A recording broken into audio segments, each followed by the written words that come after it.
Tony Robbins is perhaps one of the country's best-known motivational speakers and life strategists, and during tough times like these, a little strategy can't hurt, and a little cheering as well. Well, Tony was here earlier this morning talking about using fear to your advantage, and now he's back to answer your email questions. Hey, Tony, thanks for sticking around. Thank you. Well, let's get right to it, because we've got Lisa in Virginia, and she's trying to stay positive. She writes, "It's hard enough to keep myself positive in the way the markets are going these days, but it's even harder when my husband is very nervous and is making me more nervous too. How do I deal with the situation when I'm having to keep both of us from worrying too much?" I'd say the first thing you got to do is educate yourself. And what I mean by that is educate yourself about people who've done well in these tough times. Because it's happened before. I mentioned earlier Sir John Templeton, the greatest investor of all time. He made all of his money when markets were crashing. And so I put him on our site, thepowerofcrisis.com. And you can go watch that. Let your husband watch it. You watch it and educate yourself. Second thing is, I've been coaching for 16 years now, one of the top 10 financial traders of all time. He's an amazing man. He writes me every single day. I coach him once a week or once every 2 weeks. So I called him last night because this is a man who in 1987, when the market crashed, he made $500 million that day when everybody's afraid. So let me tell you what he said. He said two things. In the short term, he predicted what was going to happen today. He said, I think we can have some rallies, but he said, I don't think it's the bottom yet. In fact, I think it could go down another 20 to 30%, could even be 40. Now, a lot of people hear that and freak out. Yeah, that's not very uplifting, Tony. No, but it is. Robert Prechter is a man who's a friend of mine also. He wrote a book in 1978 where he said the biggest bull market's coming when we were at 800. It's gone 14 times that on the Dow. I called him up and he said, look, Tony, think of it this way. Stocks that were $50 are now selling for 10 or even 5. There's a great chance, based on what happened in the 30s, even what happened in the 70s, some of those will sell for $5, they'll go down to 1, or even 25 cents. But here's what happened in the 30s and in the 70s. In a 6-month period, if you were at 25 cents, it's not going to go back to $50, but it might go to 5.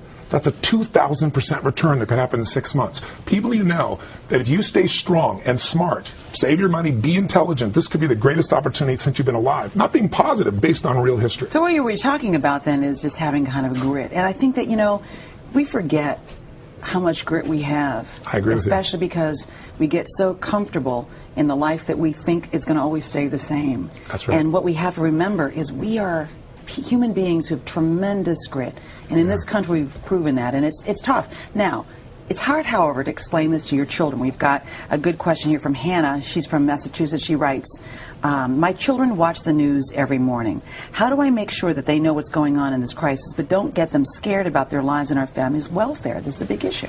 It's a great question. I think you have to understand what we flood ourselves with, we experience. And right now, if you turn on the television, it's bread lines and people saying sell everything, and they even may be right. But for your children, they need resiliency. They need to know there's a compelling future. And the best way to do that, frankly, is not just to protect them, but to show them examples of people that have been through it all. So Casey, who was on your show today, you know, this young man lost his arm, and he's as happy as he can be, totally excited about his life and trying to help other people. So again, I'm not just plugging it, but I created this community called thepowerofcrisis.com. People go there from all over the world, and they share their stories. They were raped and they transformed. They lost everything financially. And at the end of it, they'll tell you how I'm better today. If I know at the time I didn't want it to happen, but if it hadn't, I wouldn't be who I am today. I'm happier, I'm stronger, I'm richer inside. And I think if kids hear enough examples of like that, it starts to stick. Whatever you feed them, they're going to experience. So you've got to feed them those great examples. My dad always told me that tough times are going to make you stronger. That's right. That's always the thing to say. Okay, Roger from New York, he worries that his own worry has gone beyond his control. He writes, what do I do when I feel the fear paralysis that happens when my mind starts to run wild? It seems like there is a cascade of doom and gloom thoughts, and I can't seem to take any action. I just worry. You know, people who are not used to having that emotion are having it these days. Well, we've all had it at different times of our lives. We just forget. And I think what he has to do is, what's a time in your life that you had an enormous crisis, but what pulled you through? Again, we have people go through on that site and answer 5 questions. And what it basically does is help you figure out, where was this crisis before? You may have even forgotten about. What pulled you through? What belief? What strategy? What experience? Who helped you? What triggered you? And then what did you do that made that shift? But I would also say, remember one affirmation, if you would, in your mind and your body. Own the fact that money is not your life. This is just money. I mean, when I was told I had a tumor in my brain, later on, years later, when I thought I might lose my wife to cancer, I'm going to tell you something. Money doesn't matter at all.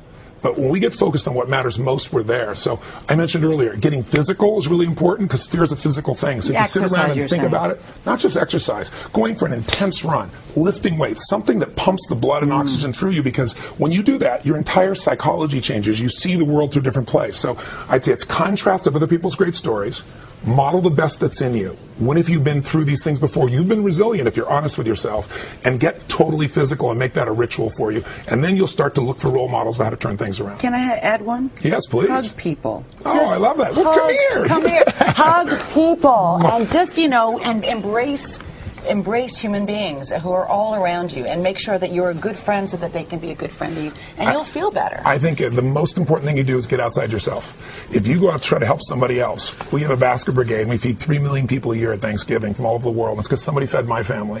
When you go out and help somebody else, you realize you have no problems. You realize how lucky you are. And you feel like are. You have something to give. And we all need meaning in our life. We don't want to just get. The life now is about what can you give. That's what'll light you up. Tony Robbins, I'm feeling lucky because I got a hug from you today.